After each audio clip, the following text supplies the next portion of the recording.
No fight, no note. By sunrise, I was gone. Left my wife everything. The farm my father and I built, post by post. The house where Sarah died. The barn with her name carved in the back beam. Even left the coffee pot on, still warm.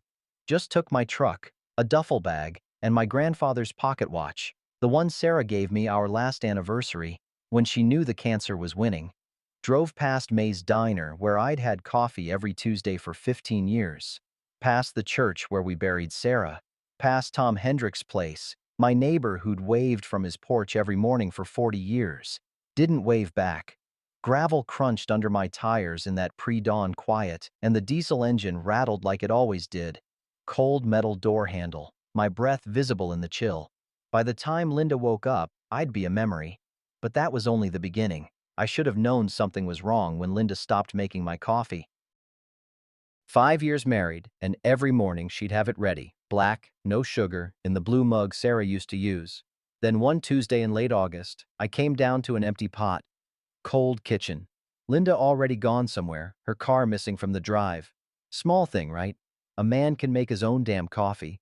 But it wasn't just the coffee, it was the locked desk drawer in the study. New brass lock, shiny, where everything used to be open. It was the phone call she took in the other room, voice dropping to a whisper when I walked past. It was the way she looked through me at dinner, like I was a chair she was thinking about replacing. I told myself I was being paranoid. 73 years old and acting like a jealous kid. Made my own coffee that morning. Tasted like ashes. The farm looked good in the early light. 160 acres my father cleared back in 58. Fence posts I'd set with him in 82. Barn still solid after 40 winters. I walked the property line, checking for breaks, avoiding the truth settling in my gut like a stone. Tom Hendricks was already up, working in his shop across the fence line. Saw his silhouette through the window, heard the hum of fluorescent lights. He didn't wave, just watched me walk. That should have been a sign too. By Tuesday afternoon, I needed normalcy. Needed May's Diner and the usual table and the pie with extra crust she always gave me. Needed to feel like Jack Morrison, retired contractor, respected man, not this hollow thing wandering his own property like a ghost. The bell above May's door chimed when I walked in. Every conversation stopped. Not subtle, dead quiet. Like someone had cut the sound from a movie. May was behind the counter, dish rag in hand, but she wouldn't meet my eyes. Curtis, who'd sat at the same stool for 20 years, coughed into his fist and stared at his coffee. The usual table by the window, my table, had Frank and his wife sitting there, and they looked up at me with something between pity and embarrassment. I stood there, hand still on the door, while that cheerful brass bell mocked me with its jingle. Then the whispers started. Fragments, loud enough to hear. Heard she's already got papers drawn up. Young fella, half his age, can you imagine? Been going on for months. My chest went tight. Every eye that wasn't looking at me was screaming that they knew. They all knew. Linda was cheating. The whole town knew before I did. I made it to the counter somehow. Coffee, May. Black. She poured it without a word. No smile. No, how you doing, Jack? No warmth in those eyes that had always been kind. When she set the cup down, I saw it. Regular slice of apple pie on the pass-through. Not the end piece with extra crust, just regular. That small cruelty broke something in me. I wrapped my hands around the cup to stop them shaking. The coffee was bitter on my tongue, the whole diner smelling like burnt toast and shame. Vinyl booth seats squeaked as people shifted, uncomfortable. May's dish rag slapped the counter, usually a friendly rhythm. Now it felt hostile. I tasted blood. I'd bitten my cheek. Left a $5 bill on the counter. Too much, but my hands wouldn't work right to count change. And walked out. That damn bell chimed again, cheerful as Sunday morning. In the truck, I gripped the steering wheel so hard the old leather cracked. Sat there in May's parking lot, engine running, going nowhere. Everyone knew. Curtis knew. May knew. Frank and his wife knew. How long had I been the fool walking around town while they whispered? How long had Linda been laughing at me behind my back? A knock on my window made me jump. Tom Hendricks stood there, face grim, tool belt still on from his shop. 72 years old and steady as the fence posts we'd both learned to set from our fathers. I rolled down the window. We need to talk, Tom said. His voice was rough, like the words hurt coming out. Now, Jack, been meaning to say something for weeks, but I should have said it sooner. My stomach dropped. Tom knew too. Tom had been watching from across that fence line, watching me be a fool.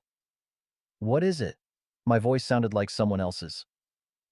Tom looked back at the diner, at the faces pressed against the window watching us.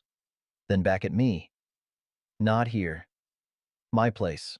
There's things you need to see. He walked to his truck without waiting for an answer. I followed him home, that stone in my gut getting heavier with every mile. Tom's workshop smelled like sawdust and machine oil. Familiar smells that usually meant honest work and good conversation. Not today. Today they smelled like the moment before bad news. He cleared his workbench with one sweep of his arm, scattering wood scraps to the floor. Then he pulled out a manila folder, the kind lawyers use. My chest tightened. How long you known? I asked. 3 weeks. Tom opened the folder. Give or take. 3 weeks. He'd waved at me every morning for 3 weeks, knowing. Why didn't you? Because I'm a coward. He said it flat, no emotion. Kept telling myself it wasn't my business, that maybe I was wrong, that you'd figure it out yourself.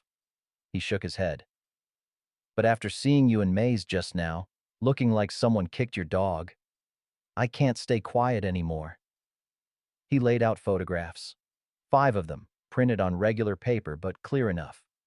Todd Garrett's truck. That lifted forward with the custom paint job, impossible to miss. Parked in my driveway. Different nights. Timestamps in the corner. August 7th, 11:47 p.m. August 12th, 1:23 a.m. August 19th, 2:16 a.m. The last photo showed my bedroom window, the light on. 2 shadows. I stared at those shadows until they blurred. I got more, Tom said quietly. Dates, times, been keeping a ledger. Didn't want to, but hell, Jack. I've been where you are, different circumstances, but I know what it feels like when the person you trust most. He's 34 years old. My voice came out strangled. Todd Garrett, works construction, built the new addition at the school. I know who he is. She's 52. I'm 68. I touched one of the photos, Todd's truck, that cocky lifted piece of chrome that probably cost more than I made in 6 months. What's a woman see in a boy like that? Tom sat down heavy on his stool. It ain't about what she sees in him, Jack. It's about what she sees in your property. That farm's worth a fortune to developers. You got 160 acres 5 miles from town, flatland, perfect for subdivision. I looked up. What? He pulled out another paper, a real estate listing, printed from some website. Midland Development Corporation, been buying up farmland all year, turning it into housing developments. They approached me last spring, offered 3 times market value. He tapped the paper. I said no, but someone who needed money bad enough. The stone in my gut turned to ice. You think Linda's planning to sell? I think Linda's been planning something since before she married you. Tom pulled out one more document, my prenuptial agreement, the one Pierce had drawn up. You remember this? Barely. I took it, saw Pierce's signature, saw my own scrawled at the bottom. Pierce said it was standard, protect both parties. Read Section 7. I found it, read it twice before the words made sense. In the event of voluntary abandonment of primary residence by either party for a period exceeding 30 consecutive days without written notice, all property rights transfer to the remaining resident spouse. Abandonment clause, Tom said. Pretty standard in most prenups, except for one thing. He leaned forward. They're usually 60 or 90 days. 30's unusual. And look at the language. Voluntary abandonment. That's lawyer speak for if you leave because you're mad or hurt, you lose everything. My hands started shaking. Pierce wouldn't what? Wouldn't write a clause that benefits his client? Or wouldn't set up a man he's known for 20 years? Tom's face was hard. Jack, when's the last time you actually looked at your bank statements? Your property deed? Any of it? I couldn't answer. Sarah had handled all that. After she died, I just let Pierce handle it. Let Linda handle it. I signed what they put in front of me. Here's what I think, Tom said, and his voice was gentle now, like he was talking to a child. I think Linda saw a lonely widower with valuable land and no business sense. I think Todd saw a demolition contract worth 6 figures. And I think Pierce, he trailed off. What about Pierce? His son's got medical bills, cancer, same as Sarah had, experimental treatments, insurance won't cover. I heard he's in debt up to his eyeballs. The room tilted. Pierce, who'd drafted Sarah's will, who'd held my hand at her funeral, who'd told me Linda seemed like a good woman, steady, help you through the grief. Pierce, who'd put a 30-day abandonment clause in my prenup. A man like you, Tom said quietly, doesn't fight. You walk away. That's what you do. Have since we were kids. Someone pushes, you leave. Quiet dignity, right? He touched the photos. That's what they're counting on. That you'll see this, get hurt, and leave. 31 days later, the farm's hers. 32 days, it's sold. 33 days, Todd's bulldozing your father's barn. I couldn't breathe right. The fluorescent lights buzzed overhead, too loud. Through the window, I could see my farmhouse across the fence line, white clapboard that needed paint, Sarah's rose garden that Linda had torn out last spring to make room for herbs, make room for erasure. You got rights, Tom said. Farm still in your name, deeds still yours. You can lawyer up, fight this, prove adultery voids the prenup. With what proof? Photos you took stalking my wife? With the truth. I stood up too fast, knocking the stool over. The truth? The truth is I'm a goddamn fool who married a woman half my age because I was lonely. The truth is everyone in town knew before I did. The truth is I can't even trust my own lawyer. My voice cracked. The truth doesn't win fights, Tom. Money wins. Lawyers win. And I'm just an old man who builds things. I headed for the door. Jack, don't you dare walk away from this. But that's exactly what I did. Got in my truck, drove home, and walked into my kitchen where Linda was sitting at the table like she'd been waiting. She smiled, not warm, calculating. We need to talk, she said, and slid a folder across the table. The kitchen felt different. Same table where we'd eaten breakfast that morning, same window over the sink where afternoon light came through, but now it felt like walking into an ambush. Linda sat there calm as Sunday service, manicured hands folded on top of that folder. She'd changed clothes since morning, wearing that blue blouse I'd bought her last Christmas. The one she said made her feel pretty. Salt in the wound. Sit down, Jack. I stayed standing. Where's Todd? Her eyebrow lifted, just slightly. Not surprised, I knew. Surprised I'd said it out loud. Todd left. We thought it would be better if we talked alone, husband to wife. The way she said husband made my skin crawl. How long? Does it matter? It matters to me, she sighed, like I was being tedious. 6 months, give or take. 6 months. Since March. Since she'd torn out Sarah's roses and I'd said nothing. Since she'd started locking that desk drawer and I'd said nothing. Since she'd stopped making my coffee and I'd said nothing.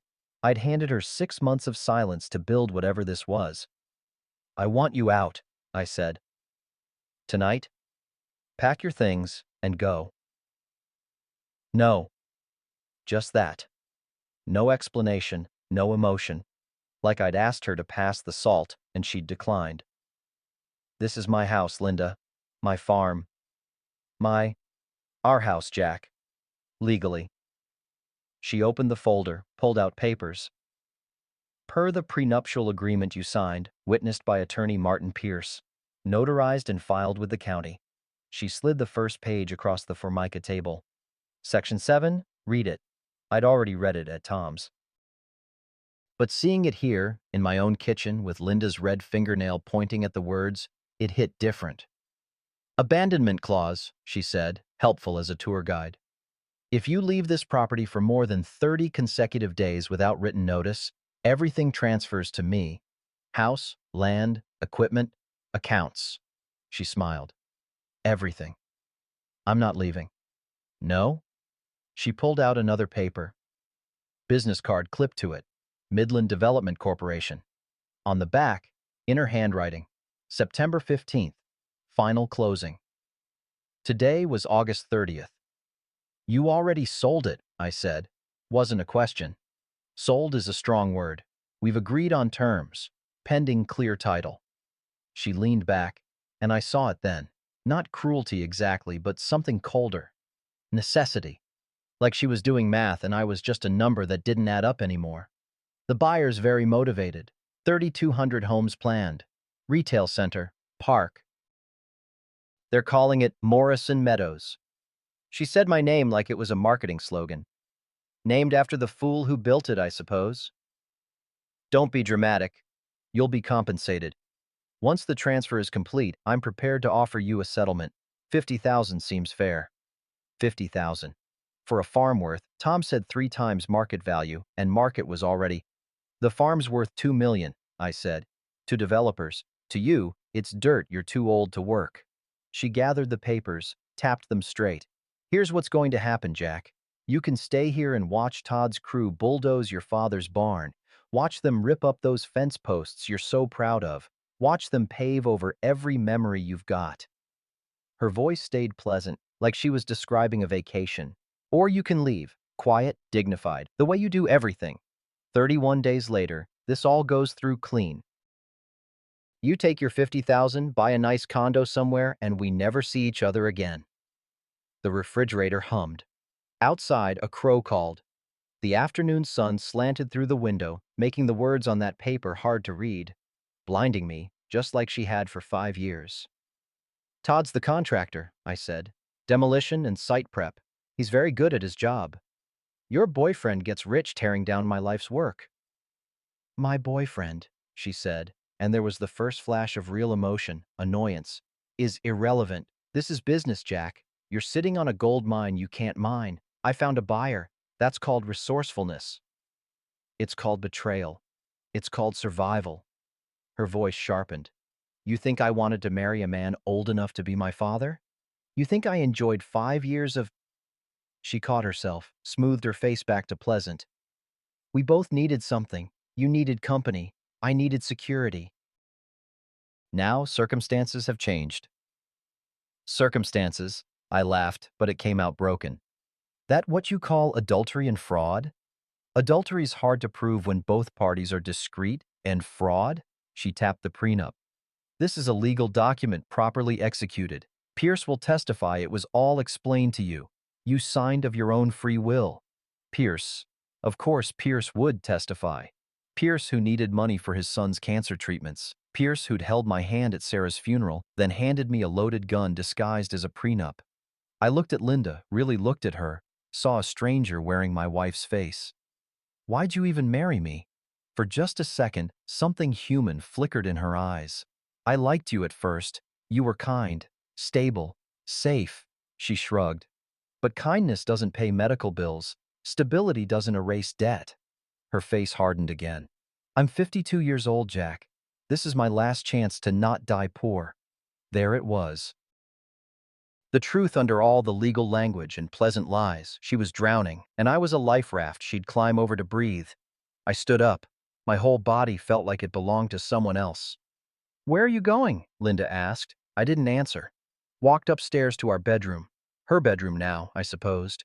Pulled my grandfather's pocket watch from the dresser. Sarah had given it to me our last anniversary, when she knew she was dying. Keep track of the time you've got left, she'd said. Don't waste it. I'd wasted 5 years. Grabbed a duffel bag from the closet, threw in some clothes, my father's old Bible, a photo of Sarah I'd kept hidden in my sock drawer because Linda didn't like shrines to the past. Linda appeared in the doorway. What are you doing? Leaving. Jack, don't. You want me gone? I'm gone. Not yet, you can't. The 30 days, you'll trigger. I know what I'll trigger. I zipped the duffel. Looked at her standing there, panic finally cracking that calm mask. But I won't stay and watch you tear it down. I won't give you that satisfaction. You're being stupid. If you just wait, negotiate. I'm being free. Pushed past her, down the stairs. She followed, voice rising now, that pleasant tone shredding. You walk out that door, you lose everything. The farm, the money, all of it. Already lost it. I opened the front door. The porch step, number 7, creaked like it always did. Familiar sound, maybe for the last time. Lost it the day I believed you loved me. Jack, please. I got in my truck. She stood on the porch, backlit by my house. Her house in 31 days. Beautiful and terrible. Started the engine. That diesel rattle I knew like my own heartbeat. Drove away. In the rear view, I watched her pull out her phone. Calling Todd, probably, or Pierce. Calling whoever needed to know the fool had finally taken the bait. The 30-day clock had started ticking, and I had nowhere to go. Day 8 in the truck, and I'd stopped counting hours. Just counted heartbeats between the need to sleep and the fear of dreaming. The old grain elevator sat abandoned on the edge of town. Gravel lot, metal panels groaning in the wind. No one around to ask questions. I parked behind it where the road couldn't see, where I could pretend I was anywhere but here. The truck cab smelled like stale coffee and unwashed man. My beard had come in patchy and gray.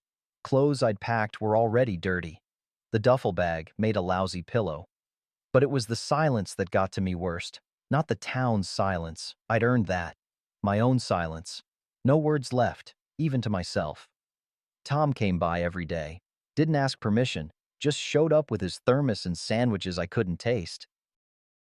We'd sit on the truck tailgate, him talking, me not, watching trucks pass on the highway like we were spectators to a life that wasn't ours anymore. Talk to Curtis, Tom said on day 9. Tuesday morning, I think. Hard to tell. He's willing to testify. Saw Todd's truck there, same as me.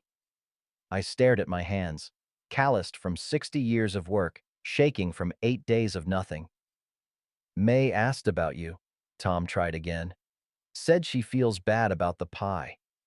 The pie. The damn pie. Like that mattered when my whole life was. Church bells rang across town. 9 chimes. Sunday. I'd lost track. Sunday meant Sarah and I used to sit in the third pew, right side. Meant coffee after service, shaking hands, being part of something. Now it just meant God was keeping better time than me. You can't live like this, Jack. Ain't living, just waiting. For what? Day 31, when it's official. Tom grabbed my shoulder, turned me to face him.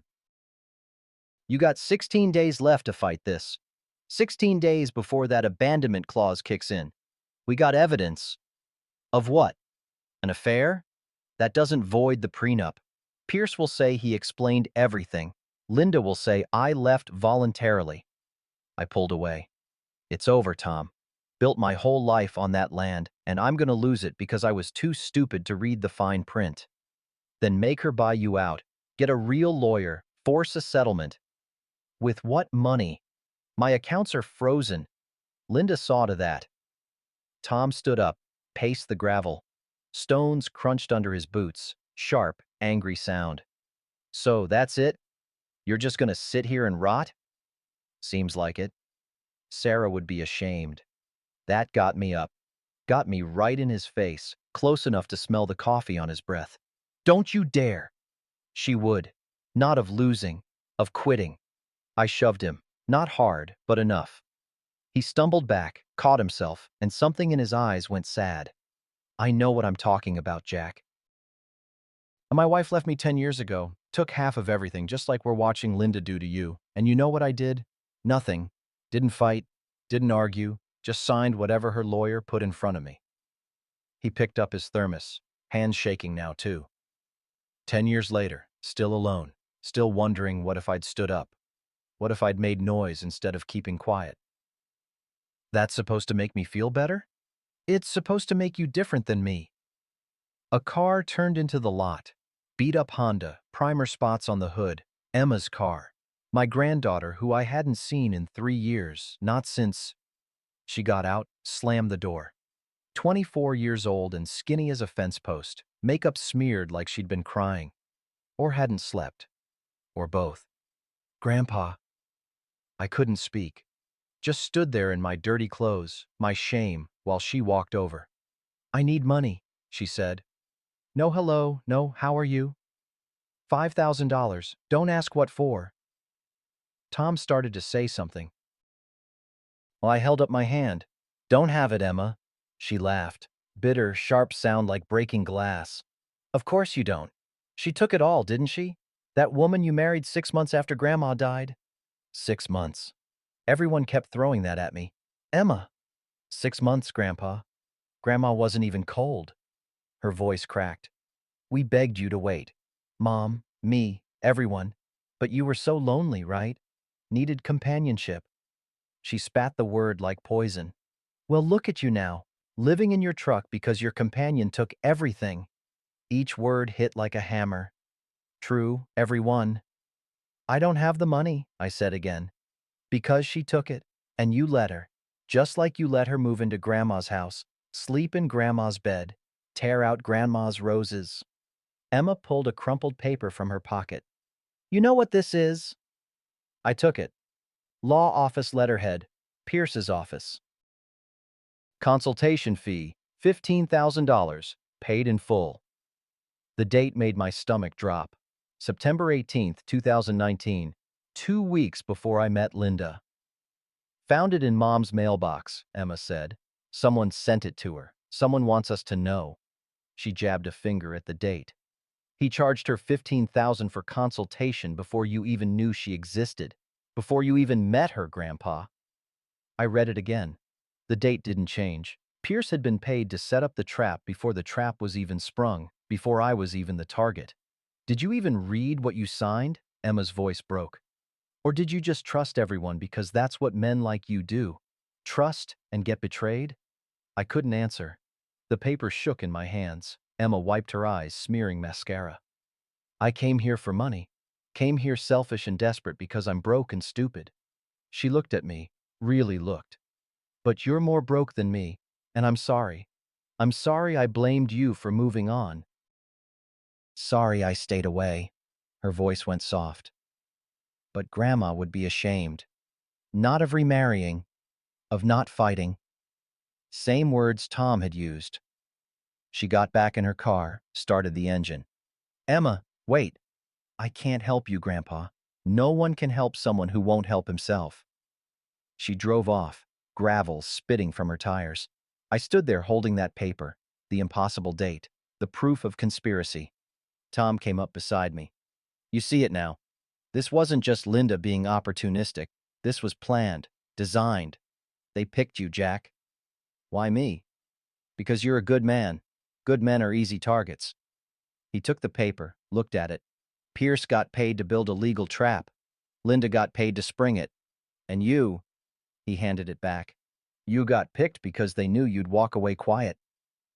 The sun was higher now, getting hot. Wind rattled the grain elevator panels. Somewhere a semi-horn blared on the highway.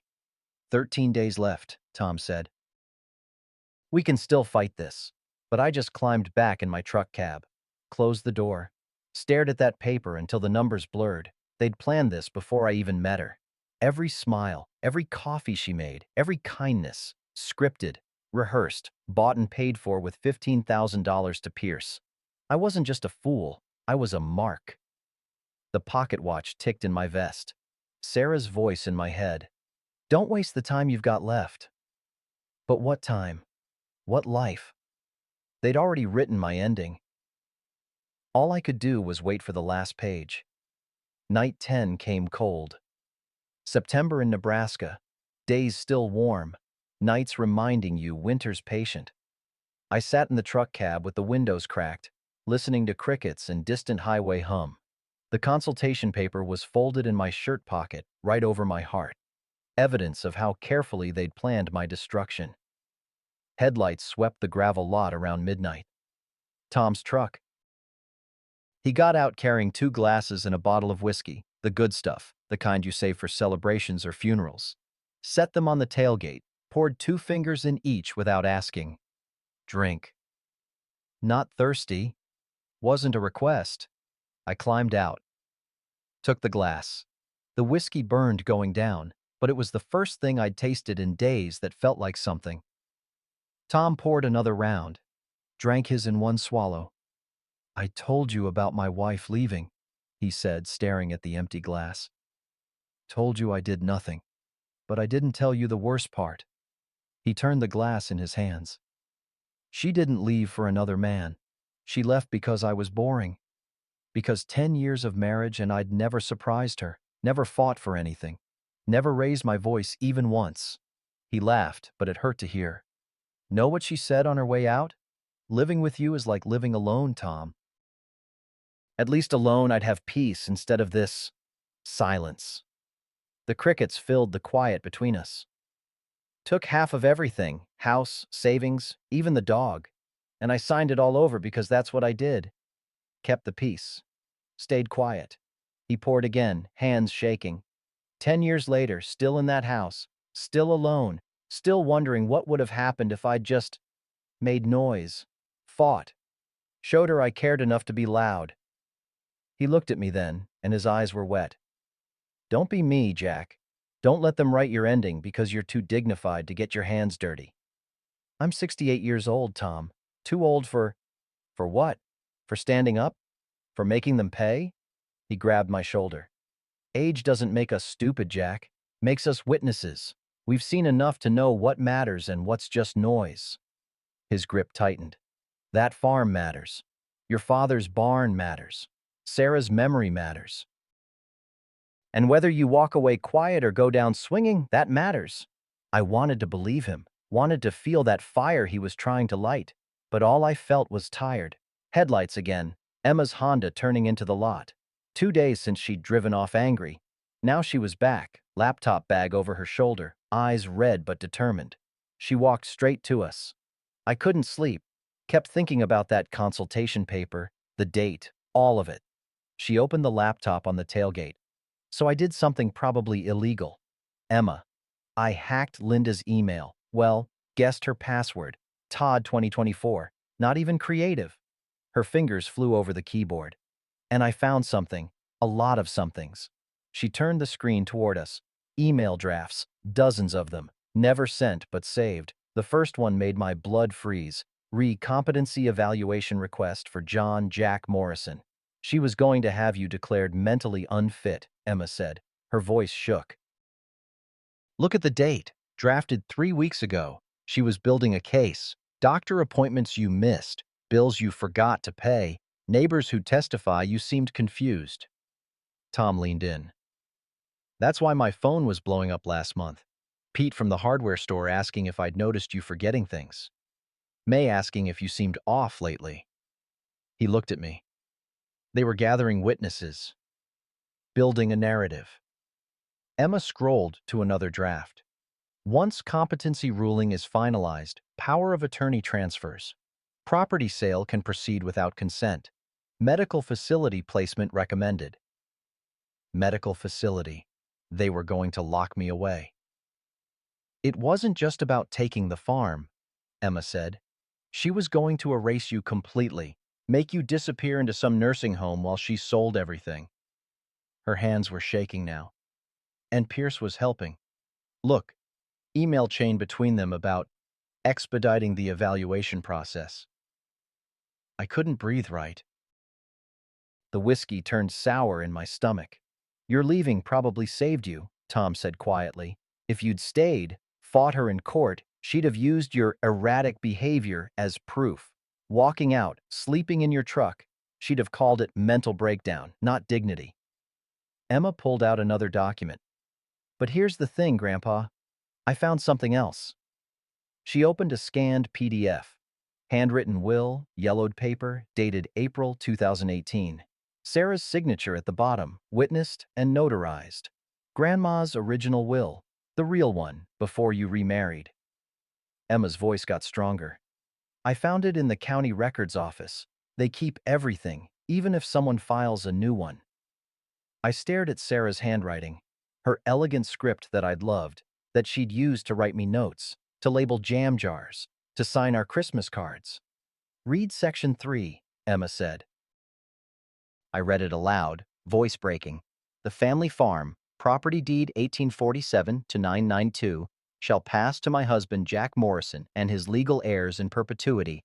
Said property cannot be sold, transferred, or otherwise conveyed without written consent of all heirs. This provision shall survive any future marriage or agreement. In perpetuity, Tom repeated. Can't be sold without heir consent. Mom's an heir, Emma said. I'm an heir, and neither of us would ever consent to Linda selling. She smiled, first real smile I'd seen from her in years. The prenup Pierce wrote, it violates Grandma's will. Any halfway decent lawyer could argue Linda's claim is invalid. Hope flickered in my chest. Dangerous, fragile thing. But we need to move fast, Emma said. 12 days until the 30-day mark. Once that hits, Linda files for ownership transfer.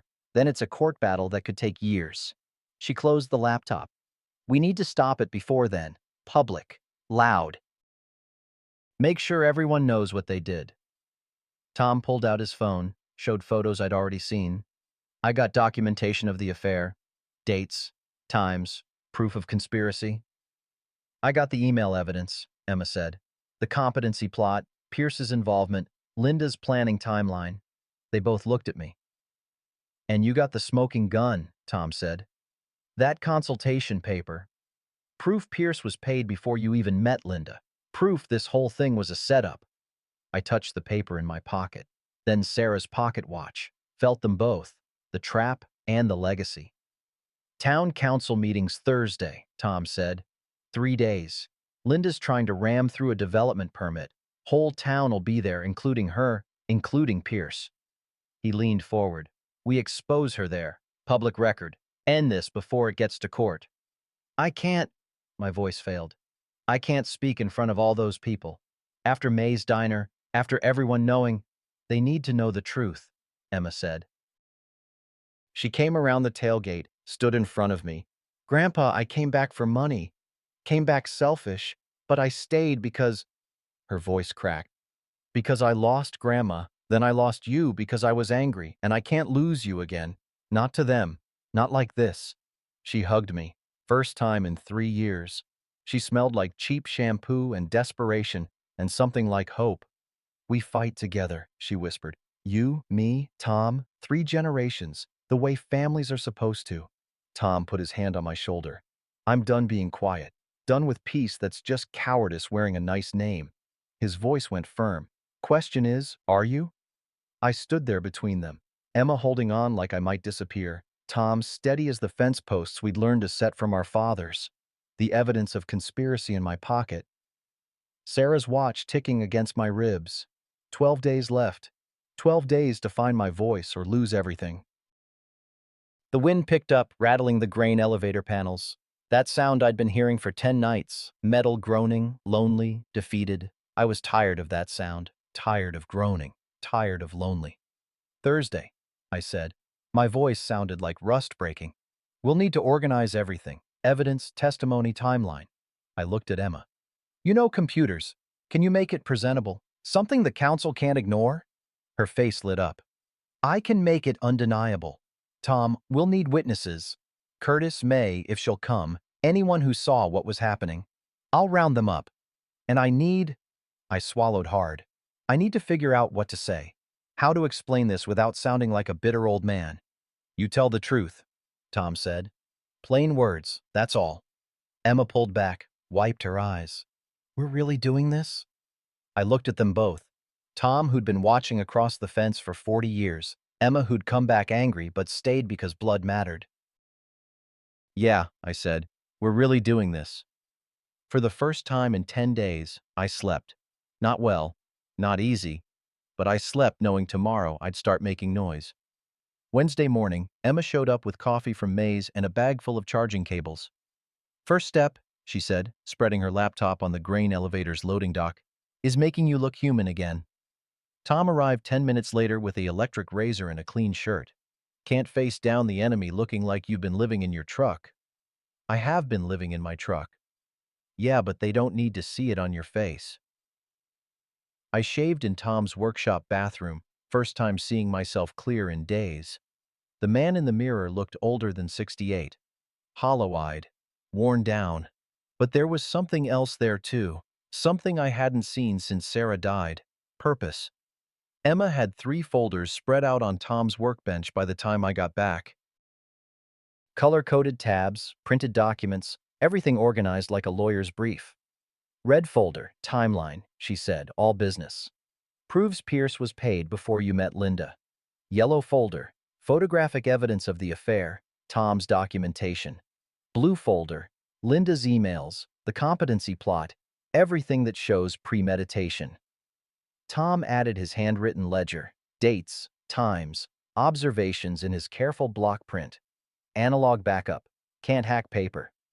We present in order, Emma continued. Timeline first. Establish the setup.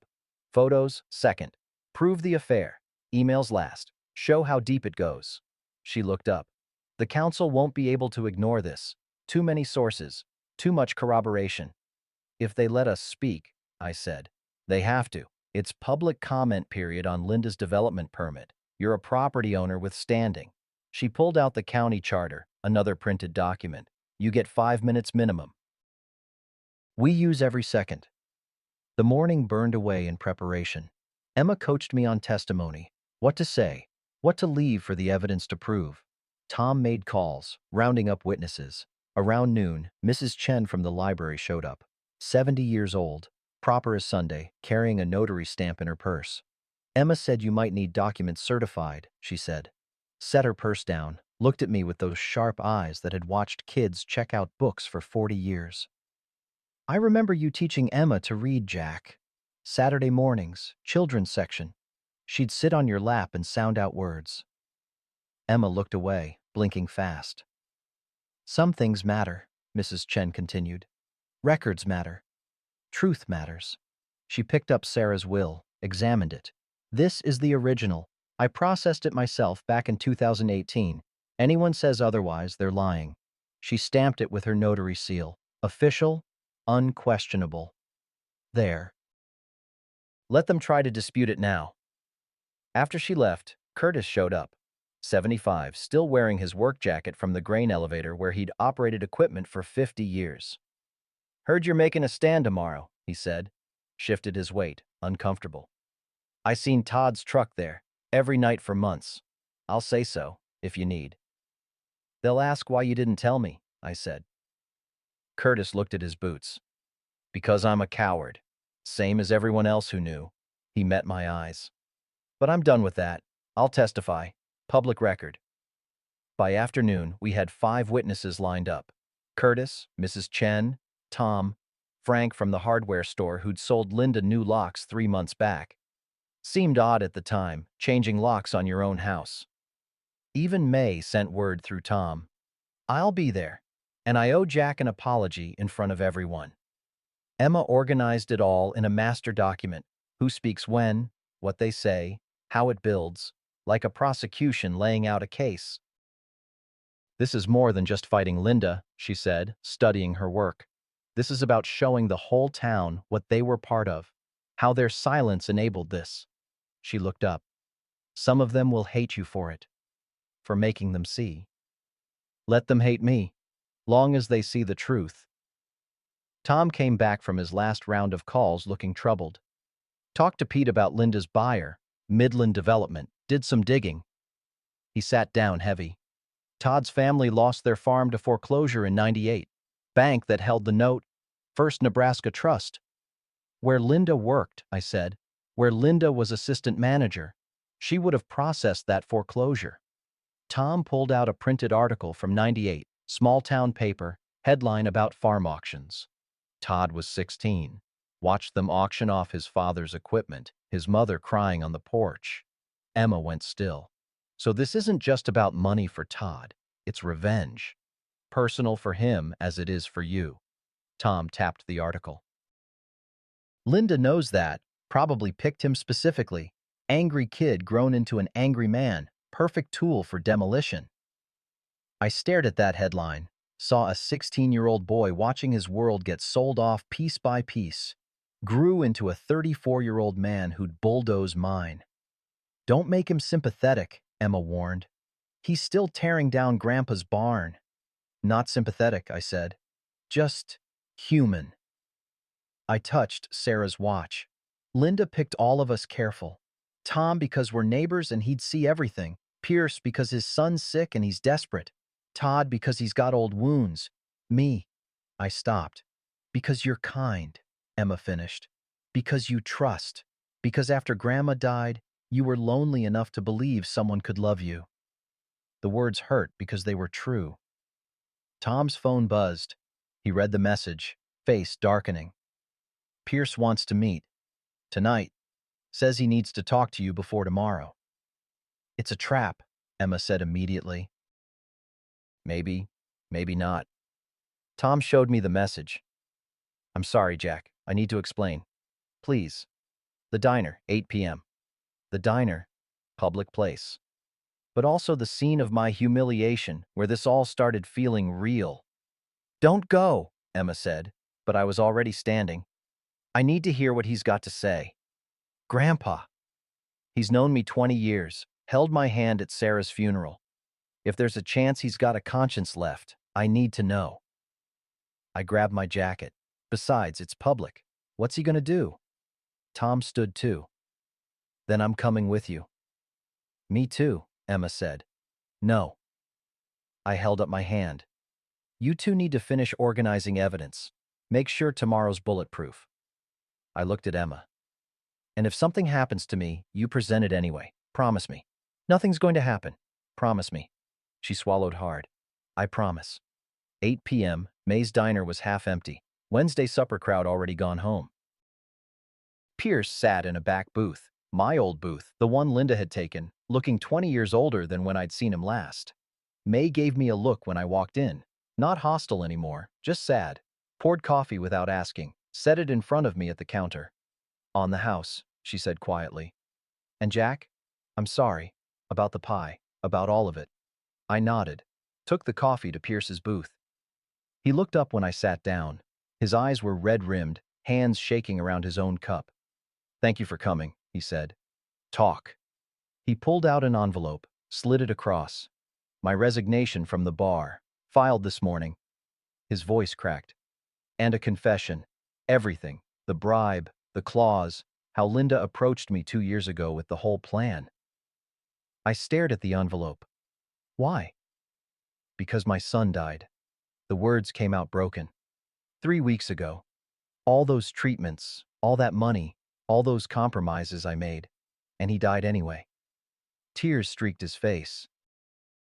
I sold you out for nothing, destroyed a 20-year friendship for a corpse. The coffee tasted like ash. I can't fix what I did, Pierce continued.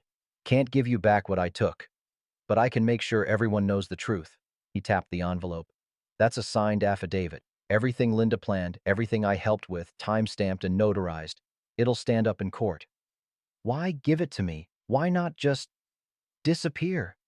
Because you deserve to win. He wiped his eyes. And because my son asked me, at the end, if I was proud of the man I'd become. His voice broke completely. I couldn't answer him, Jack. Couldn't lie to my dying boy. I picked up the envelope, felt its weight, heavier than paper should be.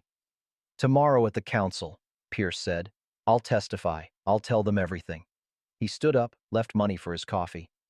It won't make a square, nothing could, but maybe it's a start. He walked out into the September night. I sat there with his confession, his destroyed life, his attempt at redemption. May came over. More coffee? No, just sit with me a minute. She slid into the booth. We didn't talk, just sat there while the diner hummed around us, coffee maker gurgling, distant traffic, the clock above the register ticking away the hours. I'm scared, I finally said. Of tomorrow? Of what happens after, win or lose, nothing goes back to how it was. May patted my hand. Maybe how it was wasn't worth going back to. She smiled, sad but real. Sometimes you gotta burn it all down to see what was holding you up, and what was just dead weight. I looked at Pierce's envelope, at May's hand on mine. Through the window at Tom's truck pulling up. He'd been circling the block, making sure I was safe. 11 days left until the 30-day mark. But for the first time, I wasn't counting down to an ending. I was counting forward to a beginning. Part 7. The Showdown. 850 words. Thursday came too fast and too slow all at once. I stood outside the county courthouse at 6:30 p.m., watching the parking lot fill. Seemed like the whole town had turned out. Trucks and sedans jammed in rows, people streaming toward the building in their after-work clothes. Emma adjusted my collar. "You look good, Grandpa. Solid." Tom handed me the red folder. "Timeline first. Let the dates do the talking." My hands shook, taking it. "What if I freeze up there? What if I can't?" "Then we speak for you," Emma said. "But you won't freeze. This is your story. Nobody can tell it better." Inside, the council chambers were packed, folding chairs squeaking, 100 bodies breathing, fluorescent lights buzzing overhead. The council sat at their raised table, 7 faces I'd known for years. Martha Rhodes in the center, gavel in hand. Linda sat in the front row, tailored suit, confident. Todd beside her in a sports coat that didn't fit right, trying to look legitimate, looking scared instead. Their lawyer, not Pierce, shuffled papers. Pierce sat alone in the back, catching my eye. He nodded once. "Ready." Martha's gavel cracked. "Council meeting of September 11th, 2025 is now in session." She adjusted her reading glasses. "First order of business, development permit application for Morrison property, submitted by Linda Morrison and Midland Development Corporation." Linda's lawyer stood. "Council members, this is a straightforward zoning matter. The property in question." "Actually," Emma said, standing up, "there's a procedural issue." Every head turned. Martha frowned. "Miss Morrison, this isn't—" "Emma Morrison, legal heir to the Morrison estate. I have standing to contest this permit based on fraudulent property claims." She walked forward, placed documents on the council table. "These are filed complaints of fraud, conspiracy, and elder exploitation. The permit application is based on false ownership." Murmurs rippled through the room. Linda's face went white. "These are serious allegations," Martha said, reading the top page. "Do you have evidence?" "Substantial evidence. Multiple witnesses. And we request the public comment period to present it." Martha looked at Linda's lawyer. He started to object, but Martha held up her hand.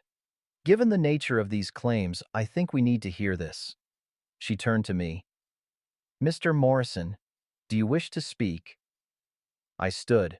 My legs felt like water, but I stood, walked to the front, turned to face everyone, the whole town who'd watched me be a fool. May in the third row, Curtis by the door, Mrs. Chen with her purse, official and prim, Sarah's watch pressed against my ribs. I touched it through my shirt. "My name is Jack Morrison," I started. Voice shaky, but it was there. "I'm 68 years old. Built the farm you're talking about with my father, starting when I was 15. Deep breath. The room was silent. 5 years ago, I married Linda. My first wife, Sarah, had just died, and I was— the word stuck in my throat. Lonely.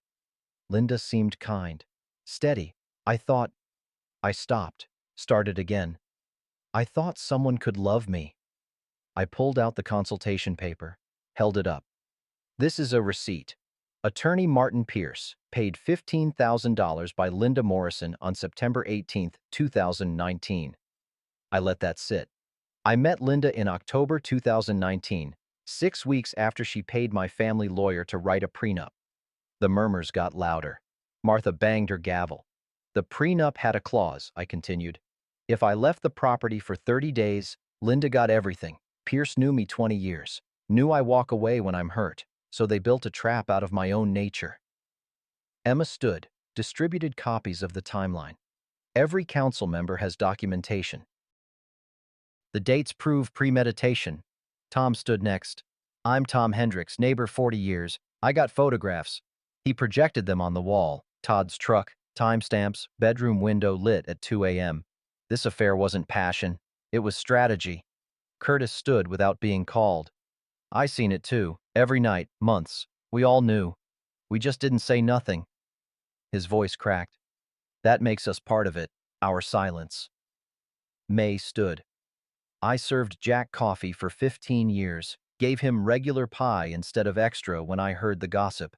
I'm ashamed of that. We should have protected him, not isolated him." One by one, people stood, testifying, confessing their complicity. The silence that had enabled this. Then Pierce stood. "I'm Martin Pierce. I wrote that prenup." His voice was steady, clear. Linda Morrison approached me 2 years before Jack even met her, offered me money to create a legal trap. My son was sick. I needed... He stopped. No, I wanted the money. So I designed a clause that would trigger based on Jack's personality. I weaponized his dignity against him. The room erupted. Martha's gavel couldn't stop it. Linda's lawyer stood. These are unfounded. Shut up, Richard.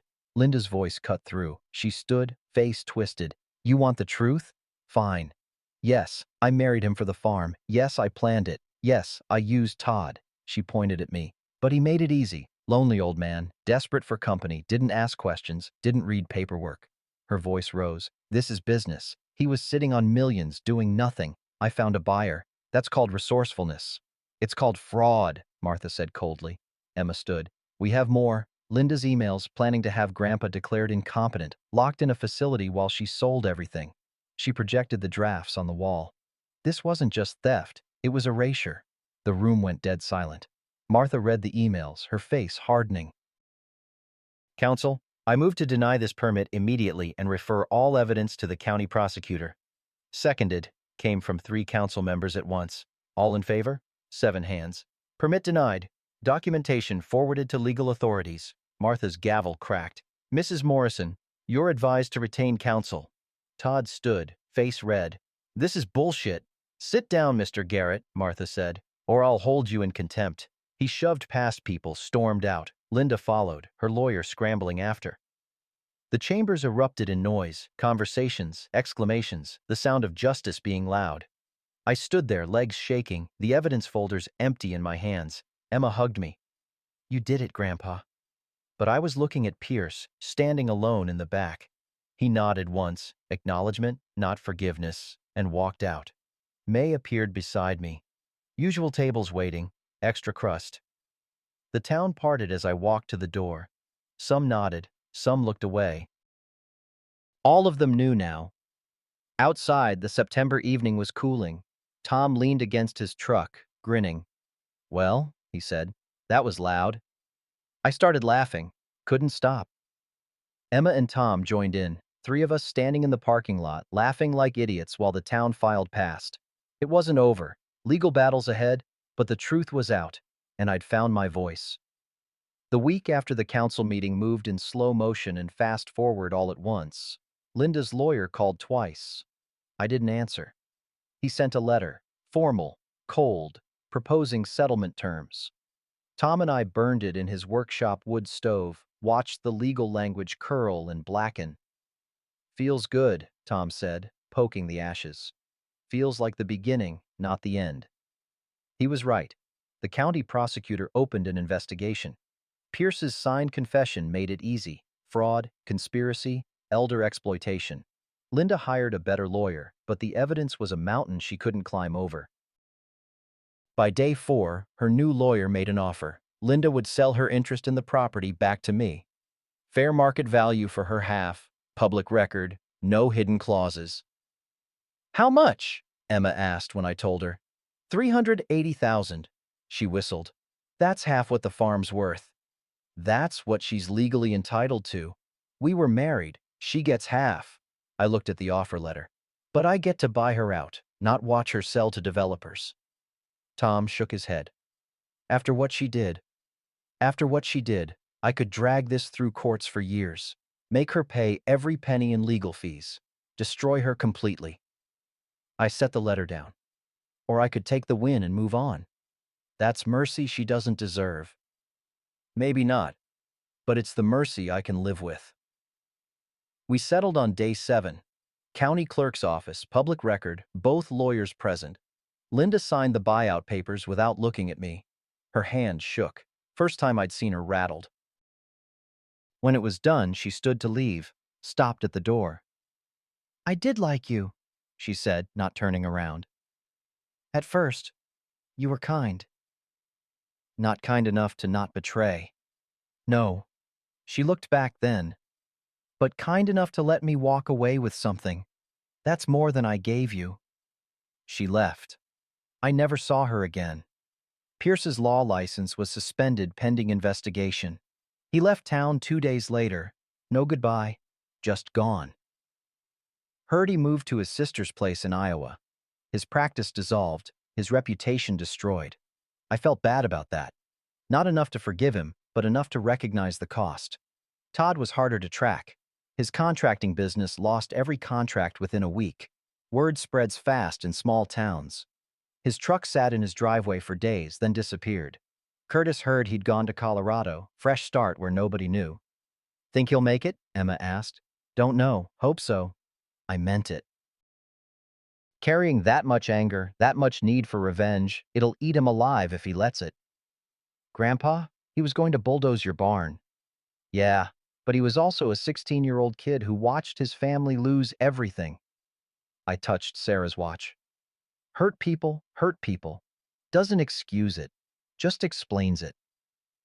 Emma moved into the farmhouse that weekend. Just temporary, she said, carrying boxes to her old bedroom. Help you get things sorted. But we both knew temporary might turn permanent. She cooked dinner that first night, spaghetti, burned garlic bread, salad from a bag. We sat at the kitchen table, same table where Linda had slid that folder across. Different now, reclaimed. Mom called, Emma said, twirling spaghetti. Wants to visit next month, my daughter. Haven't seen her in 4 years. What'd you tell her? That you'd love to see her. That maybe it's time we all stopped being angry and just were a family again. The bread was burnt, but I ate 3 pieces. Tom came by most evenings. We'd sit on the porch, watch the sun go down, not talk much. Comfortable silence, the kind that comes from surviving something together. Your step still creaks, he said one night, rocking on number 7. Always has, always will. Good. Some things shouldn't change. May reopened my tab at the diner. Extra crust automatic, warm smile included. Curtis bought me lunch at the hardware store. His apology, wordless but real. Mrs. Chen stopped by with a casserole and the original copy of Sarah's will, officially filed and recorded. For your records, she said, and your peace of mind. The town settled back into rhythm. Not the same as before. You can't unknow things, can't unhear confessions, but maybe better, more honest. 3 weeks after the council meeting, Emma got sick at breakfast. Pale, crackers before coffee, running to the bathroom. I knew before she said anything, saw it in the way her hand went to her stomach, protective and scared. She came back to the table, sat down careful. Grandpa, I need to tell you something. I know. You know? I'm old, not blind. I poured her tea instead of coffee. How far along? 10 weeks, give or take. Tears started. The father's gone. Wants nothing to do with it. I'm broke. I'm living with my grandfather. I have no plan. You have family. That's a plan. She cried then, real tears, the kind that clean things out. I held her hand across the table while she shook. I'm scared, she whispered. Me too. Being a great-grandpa? That's terrifying. I smiled. But we'll figure it out. That's what families do.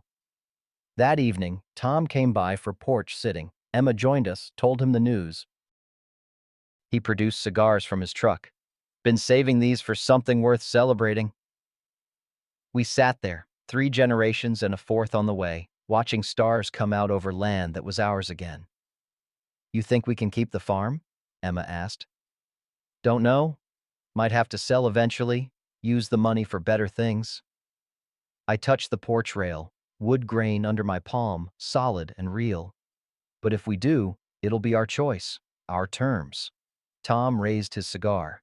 To choices, and to stubborn old men who learn to make noise. To family, Emma added. The kind you choose and the kind that chooses you. We sat until the cigars burned down to nothing. And for the first time in months, the silence felt like peace. 4 weeks later, Emma sat at the kitchen table with her hand on her belly. Unconscious gesture she'd started doing, protective and tender. Grandpa, I've been thinking. I poured coffee for me, tea for her, new routine, settled in easy. About? The baby. What I want to teach them. She traced the wood grain on the table. And I realized I don't know half of what matters. How to set a fence post, how to read weather, how to— She looked up. How to be the kind of person Grandma was, the kind you are. I sat down across from her. I'm not sure I'm— You walked away from everything to keep your dignity. Then you came back and fought for what mattered. Her eyes were bright. That's exactly who I want this baby to know. Outside, morning light painted the barn red. Same barn Todd was supposed to bulldoze, still standing. Sarah's roses were blooming again. 3 bushes we'd planted together, taking roots slow but sure. The farm's not forever, I said. Eventually, we'll have to sell, use the money for what comes next. I know, but that's not what I'm asking. She leaned forward. Will you teach this baby about the farm, not the property, the lessons, the things that last longer than land? I thought about my father, teaching me to set posts at 15, measure twice, cut once, do it right the first time. Thought about Sarah, teaching me that love means showing up even when it's hard. Thought about the last 5 years, lessons learned the painful way.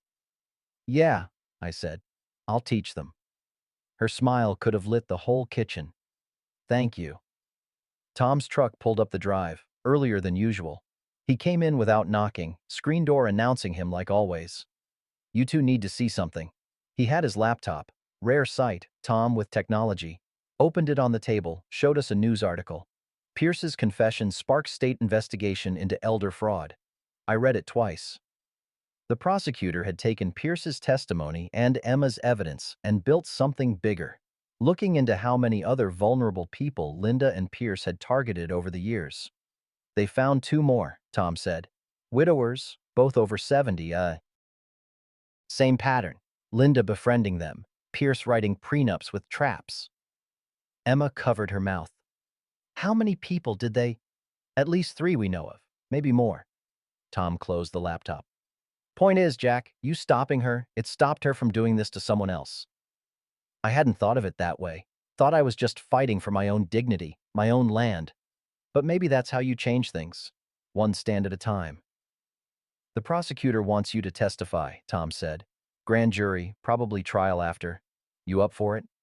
I looked at Emma, at the hand on her belly. Looked at Tom, steady as ever. Looked out the window at the farm, still mine, still standing. Yeah, I'm up for it. We spent the morning on the porch. Emma showed me ultrasound pictures on her phone, grainy and impossible to decipher, but she pointed out the head, the heartbeat, life, impossibly small. Boy or girl? I asked.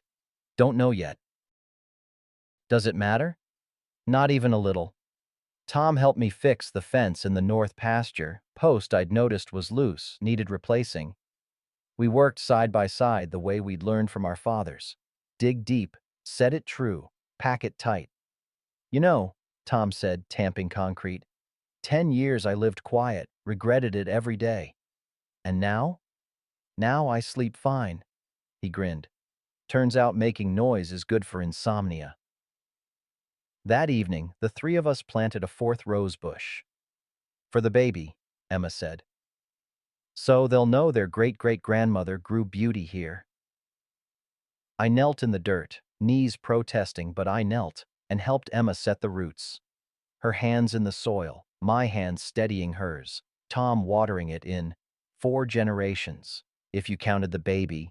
4 generations connected by dirt and stubbornness and the refusal to let betrayal have the last word. When we finished, Emma wiped her hands on her jeans. What should we name it? The rose bush, I mean. I thought about Sarah. About Linda. About everything lost and everything found. New growth, I said. Tom nodded. Perfect. We stood there as the sun dropped, 3 people and a promise, watching the rosebush drink its first water. Think it'll take? Emma asked.